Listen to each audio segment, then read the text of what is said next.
નમસ્કાર, હું છું કેતલ અને આપ જોઈ રહ્યા છો CB24।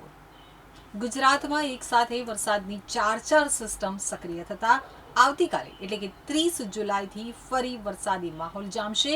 આગામી 6 દિવસ સુધી ભારેથી અતિભારે વરસાદની આગાહી કરવામાં આવી છે। તો ઉત્તર ગુજરાત, મધ્ય ગુજરાત અને દક્ષિણ ગુજરાતના જિલ્લાઓમાં ભારેથી અતિભારે વરસાદ ખાબકી શકે છે।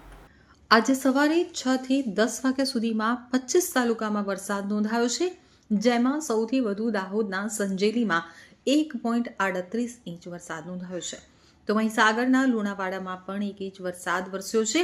28 જુલાઈએ સવારે 6 વાગ્યાથી આજે સવારે 6 વાગ્યાના 24 કલાકમાં 27 તાલુકામાં વરસાદ વરસ્યો છે, જેમાં સૌથી વધુ દાહોદમાં 18 મીમી વરસાદ પડ્યો છે। તો ધોળકા, કપરાડા, નાના પોંઢા અને સુબીર તાલુકામાં પણ વરસાદ વરસ્યો છે।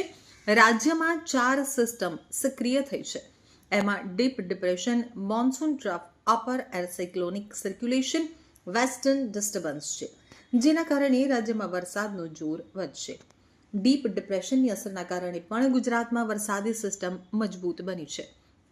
હવામાન વિભાગના ડાયરેક્ટર ડોક્ટર A.K. દાસના જણાવ્યા અનુસાર 30 જુલાઈથી વરસાદનું જોર વધશે, ત્યારે દક્ષિણ ગુજરાતમાં ભારેથી અતિ ભારે વરસાદની આગાહી કરવામાં આવી છે। તો 31 જુલાઈના દક્ષિણ ગુજરાતમાં અત્યંત ભારેથી અતિ ભારે વરસાદની આગાહી કરાઈ છે। સૌરાષ્ટ્ર અને મધ્ય ગુજરાતમાં પણ ભારે વરસાદની આગાહી કરવામાં આવી છે।